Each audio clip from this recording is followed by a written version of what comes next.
नमस्कार दोस्तों, very good morning. मैं आपका दोस्त मनोज और आज मैं खड़ा हूँ अल्मोड़ा शहर के हार्ट में। ये देखिए, ये अल्मोड़ा ज़िले का हार्ट इसको कहा जाता है। चौहान पाटा यहाँ पर गांधी पार्क यहाँ पर है और ये पीछे हमारा मुंशी हरि प्रसाद टमटर जी का स्मारक यहाँ पर बना हुआ है। तो आज का मेरा ब्लॉग बनाने का मुख्य मकसद है कि आज मैं अपने एक परम मित्र हमारे राजेंद्र कार्की जी उनके साथ जागेश्वर धाम की यात्रा करने जा रहे हैं और आप लोग बने रहिएगा ब्लॉग के साथ, क्योंकि मैं आपको जागेश्वर के बारे में बहुत सी रोचक बातें बताने वाला हूँ। वीडियो को एंड तक देखिएगा। तो गाइस, फाइनली मिल गए हैं हमको हमारे मित्रवर कार्की जी। अभी तक हमने ब्लॉग के चक्कर में से हाथ भी नहीं मिलाया। Hello Karki ji, how are you? Very fine. देखिए कितने लंबे हैं कार्की जी हमारे। अब हमारी बहस चलेगी गाड़ी चलाने के लिए, देखते हैं कौन चलाता है। बने रहिए हमारे साथ। सो गाइस, बहुत देर तक बहस करने के बाद फाइनली कार्की जी ने ही गाड़ी पकड़ी। मेरी यहाँ पर चल नहीं पाई, थोड़ी सुनहरा मौसम है। My dal is not galling in front of this person. काफ़ी स्ट्रेट फॉरवर्ड पर्सन है वैसे हमारे कार्की जी, इस वजह से ही ये हम इतने करीबी हैं। और यहाँ से देखिए हमारी यात्रा प्रारंभ हो चुकी है। प्रारंभ तो घर से ही होगी थी, असल यहाँ से 35 किलोमीटर की दूरी पे है हम जागेश्वर पहुँचेंगे। समुद्र तल से लगभग 1780 मीटर की ऊंचाई पर जागेश्वर धाम स्थित है। और ये देखिए यहाँ पर रोडवेज। तो गाइस, अभी हम पेटशाल पे रुके हैं। यहाँ पे सामने आपको दिख नहीं रहा होगा, पर यहाँ पर लकुड़िया धार नाम से एक बहुत एंशियंट धरोहर है हमारी। जहाँ भी रेस्टोरेंट डल बैंड के नाम से एक दुकान है मुकेश भाई जी की हमारे, और बहुत स्वादिष्ट भोजन यहाँ मिलता है। मैं जब पहले 108 में था तो यहीं आता था। ये हमारे राजू हैं। नमस्कार। दिखाते हैं यहाँ का बैक व्यू। पूरा आपको नदी का नज़ारा भी यहाँ पर दिखेगा। काफ़ी मनमोहक दृश्य है। पर चाय पियेंगे, उसके बाद अपनी यात्रा आगे को कंटिन्यू रखेंगे। और गाइस, कभी आप यहाँ पर आएँ और आपका गाड़ी का टायर पंचर हो जाए या हवा कम हो जाए तो इनकी पंचर की दुकान भी है। ये आप देख सकते हैं, ये भी इन्हीं की है। तो आप लोग गाइस, हम यहाँ पर लखुड़ियार में हैं और यहाँ पर सामने वो आप देख सकते हैं, वो वहाँ पर जो आपको दिख रहा है ये रॉक पेंटिंग है। स्थानीय दादा है जो आपको यहाँ के बारे में कुछ बताएंगे। दादा, क्या है यहाँ की महत्वता? महत्वता ये गुफा में पुराने को ये बुजुर्ग आए हुए जो थे। पत्थर दिख रहा है, हाँ, ये क्या है? ये उसका मतलब जब पानी से भर जाता पूरा। अच्छा, पानी से भर जाता है, घूमता है ये पत्थर। घूमता है पूरा? हाँ, पूरा नहीं, उतना हल्का हल्का घूमता है। हल्का घूमता है। और ये हाँ, ताला भी माना जाता है? माना जाता है। फिर हमने इतना देखा है, हमने कि तैरता है पत्थर। अच्छा, पत्थर तैरता है। हाँ, जब पूरा भर जाएगा ये ताला कहा जाता है। हाँ। अब ये ऊपर रॉक पेंटिंग, यहाँ पर आदिवासी लोग आए थे हाँ, पौराणिक काल में। बहुत उसमें पुराने चिन्ह हुए लिखे हुए हैं ना, उसमें अभी तक ये समझा नहीं उसमें। पुरातत्व विभाग के ही अंडर में आता है। और ये जो आप देख रहे हैं सामने पे ये पत्थर, इसको यहाँ पर इसका ताला माना जाता है इस गुफा का। सो गाइस, अभी हम पहुँच चुके हैं आरतोला। यहाँ से 3 किलोमीटर की दूरी और रह गई है। और ये देखिए सुंदर सा एक गेट बनाया गया है यहाँ के लोकल राज मजदूरों ने। काफ़ी अच्छा इसको डिज़ाइन करके। ये यहाँ पर आरा मशीन है। मैंने एप्पल गार्डन और काफ़ी अच्छा यहाँ का वातावरण आपको देखने को मिलेगा। हाँ, हेलो, मिलते हैं। हाँ, भाई ने हमें पहचान लिया। मेरे गांव का मेरा बहुत करीबी मित्र हैं, प्रधान जी के हमारे भतीजे। अभी और भी हमारे यहाँ पहचान के लोग मिल सकते हैं हमें काफ़ी, क्योंकि पूरा क्षेत्र हमारा ही है और हमारे ही लोग हैं सारे। ये आपने सुना होगा दारू का वन के बारे में, तो यही है वो दारू का वन। सारे देवदार के पेड़ जो कि भारतवर्ष में सिर्फ इसी क्षेत्र में पाए जाते हैं। इसी बात पे पुष्पा राज का एक डायलॉग मुझे याद आया कि इस जंगल का जो क्वालिटी है वो दुनिया में किधर ही भी नहीं। तो गाइस, उत्तराखंड का भी सेम है। यहाँ के भी जो पेड़ पौधे, जो वनस्पति है, यहाँ की क्वालिटी आपको कहीं नहीं मिलेगी। मुझे पता है जो भी मेरा ब्लॉग पूरा देखेगा ज़रूर इस जगह आना चाहेगा। इस क्षेत्र की जो सुंदरता है इसका आनंद उठाने के लिए आप ज़रूर यहाँ पर आएँ। बहुत सारे श्रद्धालु, आज सोमवार का दिन है, श्रावण मास, भगवान का पावन मास ये माना जाता है, श्रावण का महीना। ये देखिए, ये जागेश्वर मंदिर नहीं है। जागेश्वर मंदिर समूहों का नहीं है, मतलब समूह से हटके एक ये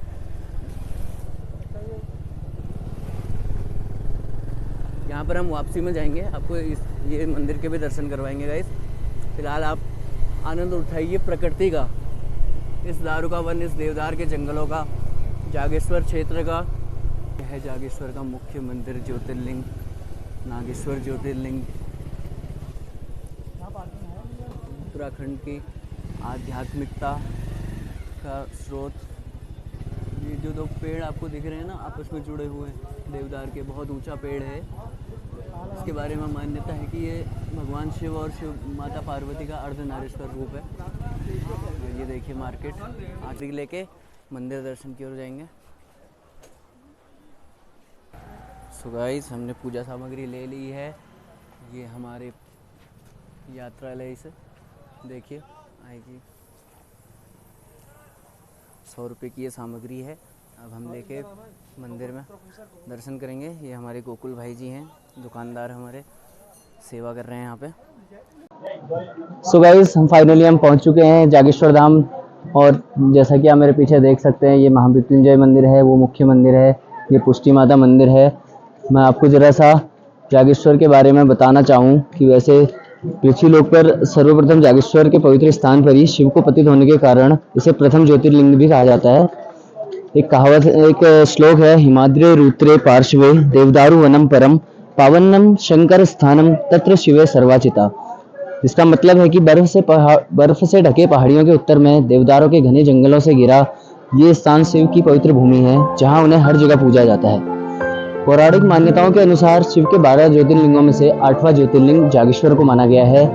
यह भी माना गया है कि शिवलिंग की पूजा की शुरुआत यहीं से हुई थी और इसके पश्चात ही सारे संसार में शिवलिंग को पूजा जाने लगा। स्कंद पुराण मानस खंड के अनुसार तक्ष प्रजापति ने अपने ग्रह में एक विशाल यज्ञ का आयोजन किया और अपने समस्त परिवारजनों व परिचितों को वहां बुलाया। इस यज्ञ में उन्होंने अपनी पुत्री सती और अपने दामाद शिव को नहीं बुलाया, जिस पश्चात बिना बुलाए ही माता सती यज्ञ स्थान पर पहुंची और उन्होंने अपने परिजनों और अपने पिता के द्वारा तिरस्कार होने पे पूरे यज्ञ को ध्वस्त कर दिया और स्वयं वहां पर आत्मदाह कर लिया। पश्चात जब शिवजी ने अपनी पत्नी का मृत शरीर देखा तो वो उन्हें लेकर पूरे आकाश में भ्रमण करने लगे।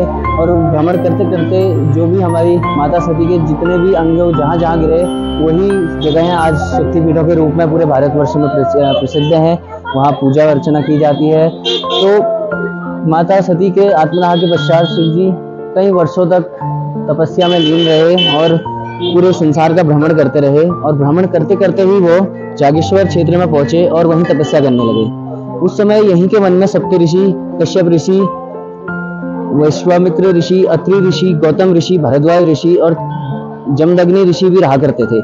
एक बार जब ऋषियों की पत्नी वन में कंदमूल, जल और लकड़ियां लेने आई थी तो उन्होंने एक स्थान पर शिव को तप करते देखा। शिव की छवि को देखकर वे सभी स्त्रियां मोहित हो गई और शिव के तेज में वे सभी बेहोश हो गई। रात भर जब ऋषियों की पत्नियों घर नहीं लौटी तो ऋषि उन्हें ढूंढने वन की तरफ गए। वहां उन्होंने देखा कि सभी स्त्रियां शिव के सामने बेहोश पड़ी है। ऋषियों ने बिना कुछ सोचे समझे शिव को श्राप दे दिया कि तुमने हमारी स्त्रियों के साथ व्यभिचार किया है, अतः तुम्हारा लिंग तुम्हारे शरीर से विभक्त होकर पृथ्वी पर गिर जाए। सप्त ऋषियों के श्राप से लिंग पृथ्वी पर गिरते ही अग्नि प्रज्वलित हो गई, जिस कारण धरती माता ने भगवान विष्णु को गुहार लगाई कि हे हरि विष्णु, मुझसे ये लिंग का भार सहन नहीं होता। जिस पर समस्त देवताओं ने माता पार्वती से आह्वान किया और माता पार्वती ने योनि के रूप में आकर उस लिंग को धारण किया। इसी के पश्चात ही पूरे संसार में लिंग और योनि की पूजा का चलन शुरू हुआ। तब से ही हम लोग शिवलिंग की पूजा करते हैं और भगवान शिव को याद करते हैं। भगवान शिव के तेज के कारण जो भी लिंग उत्पन्न हुए हैं उन्हें हम ज्योतिर्लिंग के नाम से जानते हैं। तो सुबह शाम 2 बार आरती होती है और मंदिर परिसर में कई साल पुराने देवदार के 2 पेड़ आपस में शाखाओं से जुड़े हैं, जैसा कि आप देख सकते हैं। काफी ऊंचे पेड़ हैं। इसे भगवान शिव और देवी पार्वती का अर्धनारीश्वर रूप माना जाता है। सावन माह जो कि अभी चल रहा है, इस माह में यहाँ पर मेले का आयोजन भी होता है, जिसमें पार्थिव पूजा करने श्रद्धालु भारी संख्या में आते हैं, जैसा कि आप हमारे आगे पीछे देख सकते हैं। जागेश्वर मंदिर में सर्वप्रथम ज्योतिर्लिंग मंदिर में संपूर्ण विधि विधान से पूजा की जाती है, जो कि हमारे राइट साइड में है। ये वाला मंदिर आप देख सकते हैं, जो मुख्य मंदिर आपको दिख रहा है। इसके बाद हनुमान जी, नीलकंठ, पुष्टि माता, श्री मृत्युंजय के उपरांत लकुलीश, केदारनाथ, नवदुर्गा और का पूजन करके लास्ट में ज्योतिर्लिंग महादेव को प्रणाम कर बटुक भैरव मंदिर को जाते हैं। यहीं से कुछ दूरी पर ऐरावत गुफा है, जहाँ की हम थोड़ी देर में जाएंगे और आपको दिखाएंगे। कहा जाता है कि स्वर्ग से वहां पर ऐरावत हाथी उतरा था।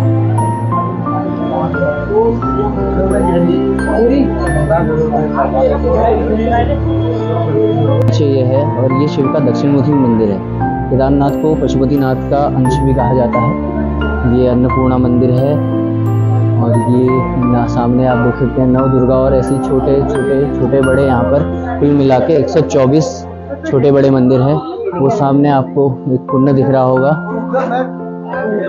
ये पानी का एक कुंड है और ये इसमें कमल के पौधे लगे हुए हैं। और अगर आप देखें तो एक कमल का फूल भी वहाँ दिख रहा है, एक बंद।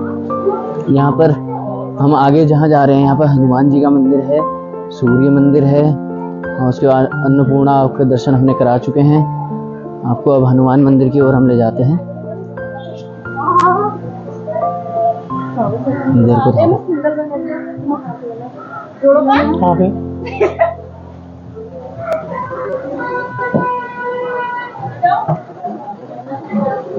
ये देखिए, ये हनुमान जी का मंदिर है यहाँ पर और ये दक्षिणमुखी मंदिर है, ये भी जो कि काफ़ी कम मिलते हैं। उसके बाद हम आपको दिखाएंगे ये सामने ये नवग्रह मंदिर और ये सूर्य मंदिर आपको दिखेगा। मंदिर में सूर्य देवता की मूर्ति नहीं है, 7 अश्वों पर आसीन सूर्य देवता की मूर्ति जागेश्वर संग्रहालय में है। हो सके अगर हम वहाँ गए तो आपको हम वो भी दिखाएंगे। और ये सामने आप देखिए, ये पुष्टि माता मंदिर है, इसको आदिशक्ति के 52 शक्तिपीठों में से एक माना जाता है। यहाँ आदिशक्ति की उंगली गिरी थी। पुराणों के अनुसार पुष्टि माता दिन में 3 बार अपना विग्रह रूप बदलती है। इस मंदिर में एक प्राचीन चामुंडा यंत्र, गजलक्ष्मी व सिद्ध विनायक गणेश की दुर्लभ मूर्ति है। पुष्टि माता की मूर्ति बहुत ही मनोहारी है। गाइस ये देखिए आप हमारे लेफ्ट साइड में ये महामृत्युंजय मंदिर है। पुराणों के अनुसार यहाँ मार्कंडेय भगवान ने मृत्युंजय का जाप किया था। यहाँ मांगी गई अच्छी या बुरी सभी मन्नतें पूरी हो जाती थी। लेकिन 8वीं सदी में जब आदि शंकराचार्य जागेश्वर आए और उन्होंने महामृत्युंजय शिवलिंग को मंत्रों से क्लिक कर इसके दुरुपयोग से रोकने की व्यवस्था की, तभी से यहाँ दूसरों के लिए बुरी कामने वाली मनोकामनाएं पूरी नहीं होती। चलते हैं नीचे जटा गंगा की ओर। माना जाता है कि शिव जी की एक जटा से प्रवाहित हुई गंगा है, जिसे जटा गंगा के नाम से जागेश्वर में जाना जाता है। अभी थोड़ा यहाँ पर बालक लोग बीच नदी में जाके मनोरंजन कर रहे हैं, फोटो सेल्फियाँ ले रहे हैं। लेकिन नदी का प्रवाह तेज है, हम ज़्यादा आगे जाएंगे नहीं, थोड़ा सा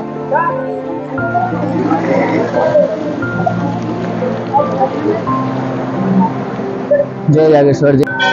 तो गाइस अभी तक हमने आपको बताई यहाँ की पौराणिक मान्यताएं जागेश्वर की। अब हम आपको जरा पुरातत्व विभाग के हिसाब से इस जगह की मान्यता के बारे में बताएंगे। तो आप देखिए, बहुत प्राचीन मंदिर यह है, लगभग 2500 साल पुराना। और भारतीय जो पुरातत्विक स्रोत हमें बताते हैं उनके हिसाब से यह है कि कत्यूरी चंद्रवंश नरेशों ने उत्तरी पूर्वी काल में जागेश्वर मंदिर में पाठ की व्यवस्था के लिए लगभग 125 गांव मंदिर की व्यवस्था के लिए भोजन सामग्री, धूप, दिए आदि को चढ़ाए। जागेश्वर मंदिर में दीपचंद, पवनचंद, त्रिपंचंद राजाओं की अष्ट धातु की मूर्तियां थी। वर्तमान समय में केवल दीपचंद और पवनचंद की मूर्तियां ही यहाँ हैं। राजा दीपचंद हाथों में दीपक लेकर खड़े हैं, वह उनके बगल में राजा पवनचंद जो हाथों में पूजा के लिए चम्मच लिए हुए। जागेश्वर मंदिर के मुख्य द्वार पर भगवान जागेश्वर के 2 द्वारपाल नंदी और स्कंदी अपने अस्त्र शस्त्र से सुसज्जित खड़े हैं। प्रवेश करने पर गणेश जी की प्रतिमा है जो प्रथम पूजित है। जागेश्वर ज्योतिर्लिंग की स्वयं भूलिंग के साथ एक विशेषता यह भी है कि यह लिंग 2 भागों में विभक्त है। बड़ा भाग देवादिदेव शिव और छोटा भाग वाम भाग माँ शिव माँ पार्वती का है। यह लिंग अर्धनारेश्वर रूप में है। यहाँ शिव बाल रूप में विराजमान है, इसलिए कुमाऊं में जागेश्वर को बाल जागेश्वर भी कहा जाता है। सो गाइस पूरा मंदिर भ्रमण करके हम आखिरी में पहुंचे हैं बटुक भैरव मंदिर। ये देखिए भैरव जी, यहाँ पर खिचड़ी का प्रसाद चढ़ाया जाता है। किसी भी मंदिर में आखिरी में भैरव की पूजा आवश्यक मानी जाती है और तभी वो यात्रा पूर्ण होती है। अभी हम आगे आपको जाते वक्त का सफ़र हल्का दिखाएंगे।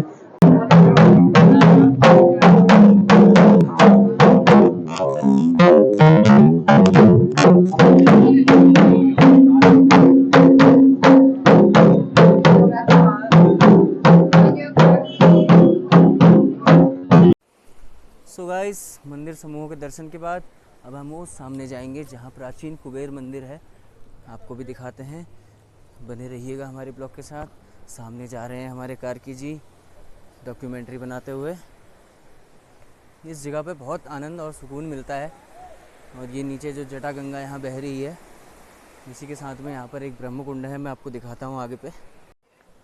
बस थोड़ा सा ही यहाँ पर आगे है, मंदिर है यहाँ पे। मंदिरों के तत्पश्चात ये आपका ब्रह्म कुंड है, आप देख सकते हैं। यहाँ पर सभी लोग नहा रहे हैं। कार्की जी चले ब्रह्म कुंड में, हमारे कार्की जी मना कर रहे हैं, तो अभी हम यहाँ नहीं जाएंगे, चलते हैं सीधा कुबेर मंदिर की ओर। पहले हम सीधे ऊपर जाएंगे। और ये देखिए देवदार का जंगल, और उसके बीच ये अलौकिक धाम, जिसे हम जागेश्वर धाम के रूप में जानते हैं, जिसे नागेश्वर रूप में भी पूजा जाता है। अब हम यहाँ पर अपने जूते खोलेंगे। कार्की जी खोल रहे हैं, मैं भी खोल लेता हूँ। ये हमारे ढोल दमोह उत्तराखंड की संस्कृति का बहुत प्राचीन भाग है।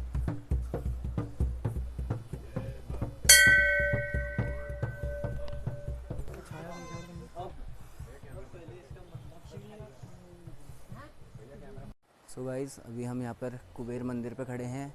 अंदर फोटोग्राफी वीडियोग्राफी के लिए पंडित जी ने हमें मना कर दिया, लेकिन हमने उनसे कुछ बहुत बातें यहाँ की जानी। उन्होंने बताया कि यहाँ पर कुबेर जी का जो स्थापना हुई है वो ब्रह्मा जी द्वारा स्वयं की गई है। एक शिवलिंग के ऊपर, शिवलिंग को हमेशा पीले वस्त्र से ढका जाता है। और यहाँ पर कुबेर जी का अति प्रिय खीर का भोग यहाँ पर लगता है, जो उन्हें अति प्रिय है। इसी के साथ कई मान्यताएं उन्होंने हमें बताई, जो हमने ब्लॉग में आपको मेंशन भी करी हुई हैं। कुछ बहुत चेंज होके भी बताया, लेकिन कुछ बहुत चीज़ें रिलेटेबल हैं, क्योंकि अलग अलग मान्यताएं यहाँ पर हैं। यहाँ पर लिखा है विरासत को संजो कर रखें और गौरवान्वित अनुभव करें। तो ये सब आप लोगों के लिए भी है कि अपनी विरासत को हमेशा संजो कर रखें। और यहाँ पर आकर गौरवान्वित तो हम महसूस कर रहे हैं बहुत ज़्यादा, क्योंकि उत्तराखंड के गौरवशाली इतिहास का ये एक अभिन्न भाग है, जिसे हम सभी को जानना चाहिए, पहचानना चाहिए। इन धारणाओं को लेकर हमें चलना चाहिए। और ये संरक्षित स्मारक का यहाँ पर पुरातत्विक सर्वेक्षण द्वारा ये लगाया हुआ। गाइस, कुबेर मंदिर के बाद यहीं पर है चंडिका मंदिर, माता चंडिका का ये मंदिर। कुबेर मंदिर का यहाँ पर अभी ताला लगा हुआ है, पता नहीं क्यों। और नीचे ये काली माता का मंदिर है, और वो सामने वहाँ पर मुख्य जागेश्वर के समूह मंदिरों का समूह है।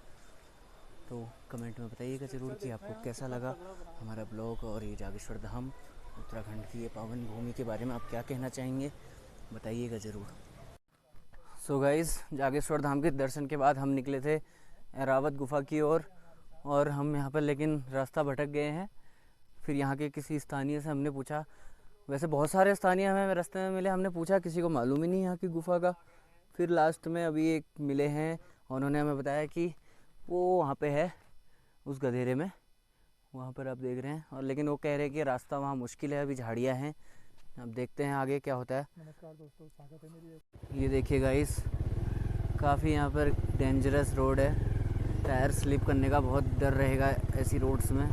ओ माय गॉड, यहाँ तो झाड़ियाँ देख के मुझे लगता नहीं है कि यहाँ हमें रास्ता मिलने वाला है, ना ही यहाँ कोई रास्ता हमें दिख रहा है, क्योंकि बरसात का टाइम है सांप का, कीड़ों का, कई चीज़ों का बरसात में पहाड़ों में ना।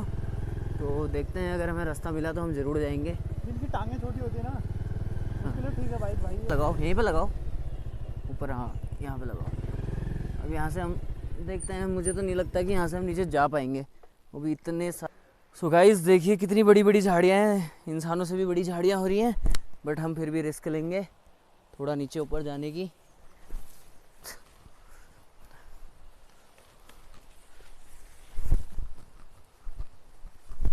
ये देखिए, ये हम एक छोटी सी यहाँ जगह पे आए हैं, यहाँ पर हमें पत्थर दिख रहे हैं नीचे, बट गुफा कहीं नहीं दिख रही है। अब पता नहीं कहाँ छुपी है वो गुफा। चलिए भविष्य में कभी आके हम इस गुफा में ज़रूर आपको दिखाएंगे कि क्या गुफा है। माना जाता है कि स्वर्ग से ऐरावत हाथी यहाँ पर उतरे थे और हम कोशिश तो कर रहे थे कि हम ढूंढ पाएँ, लेकिन हमें मिला नहीं। अब हम वापस चलते हैं। अब इट्स सो रिस्की, पूरे चप्पल यहाँ सॉरी जूते स्लिप कर रहे हैं। और ये मैं वापस कार्की जी के पास, आई स्लिप डाउन, मेरे हाथ में चोट भी लग गई है। चलिए मिलते हैं आगे। तो गाइस अब हम निकल चुके हैं जागेश्वर मंदिर की ओर से अपनी एवेंजर बाइक पे मिस्टर राजेंद्र सिंह कार्की के साथ। अभी हम एक आखिरी मंदिर है डंडेश्वर, वहाँ पर जाएंगे। उसके बाद सीधे हम वापस अल्मोड़ा। हर हर महादेव, जय भोले शिव शंभू। ये देखिए अनेकों प्रकार की दुकानें आपको यहाँ पर दिख जाएंगी। यहाँ पर जागेश्वर का एक संग्रहालय भी है आगे। अभी हमारे पास उतना समय नहीं है कि हम आपको दिखा पाएँ। फिर कभी दूसरे ब्लॉग के साथ हमारे एक परम मित्र हैं गोपाल भट्ट जी, अगर वो उनसे हमारी मुलाकात हुई तो अगला एक हम पूरी डॉक्यूमेंट्री बनाएंगे जागेश्वर धाम पे, और जितना हो सके उतना आपको इसके बारे में बताएंगे।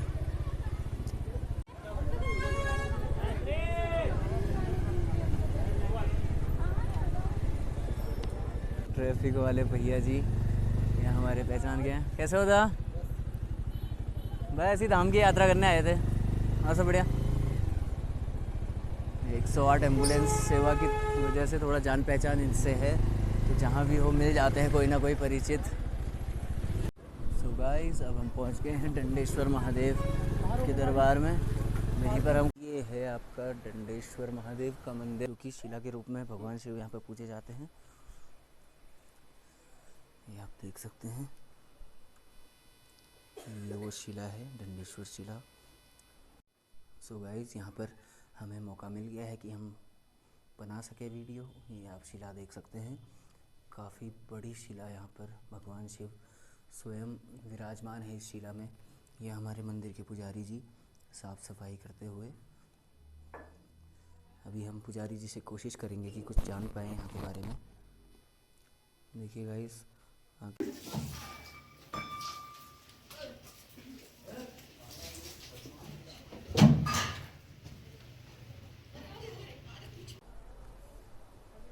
अभी हम आगे जाएंगे। आगे एक और मंदिर हमें दिख रहा है। वैसे तो हम यहाँ दर्शन मात्र के ही पर्पस से आए थे, लेकिन हमें अपने इतिहास को आप सभी लोग के सामने जोड़ना है, आप सभी से जोड़ना है। ये हमारा प्रयास है। ये हमारा कुबेर मंदिर है। ये यहाँ पर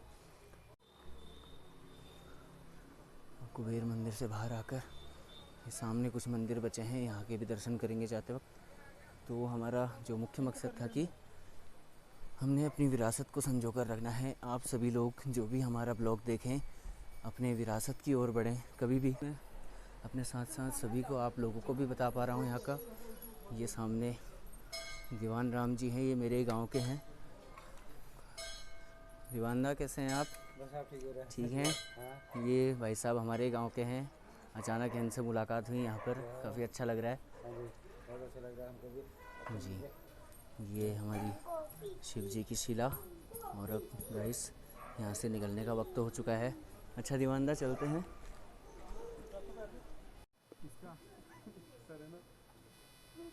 ये देखिए गाइस, यहाँ पर शिव जी के 4 मुखों वाला, जैसा कि पशुपतिनाथ में है, वो शिवलिंग यहाँ पर एक छोटे रूप में स्थापित है। 11वीं शताब्दी का है मंदिर।